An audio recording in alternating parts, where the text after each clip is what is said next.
যেখানেই যাই, রাস্তা ঘাটে, দেশের বাইরে, যেখানেই যাই সবারই শুধু একটাই কথা, আপু ব্যাচেলার পয়েন্ট সিজন 5 কবে আসবে?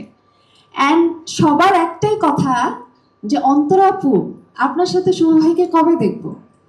আপনি আবার কবে শিমুলের সাথে শয়তানি করবেন? শিমুল ভাই কি আবার হাত কাটবে আপনার জন্য? মানে কথাগুলো এমনভাবে আমাদেরকে জিজ্ঞাসা করা হয় অ্যাজ ইফ আমরা তাদের পাশের বাসার কেউ, আমরা তাদের খুব আপন কেউ। অ্যান্ড বলে বোঝানো যাবে না যে এই ফিলিংসটা আসলে কেমন একজন অ্যাক্ট্রেসের জন্য। কারণ একজন অ্যাক্টর তখনই নিজেকে সাকসেসফুল মনে করে যখন তার একটা রোলকে মানুষ এতটাই বিশ্বাস করে যে আসল নামটাই ভুলে যায়। আমাকে এখন ফারিয়া শাড়ির নামে আসলে কেউ চেনে না, সবাই অন্তরা নামেই চেনে, যেটার ফুল ক্রেডিট গোস টু আমির ভাই।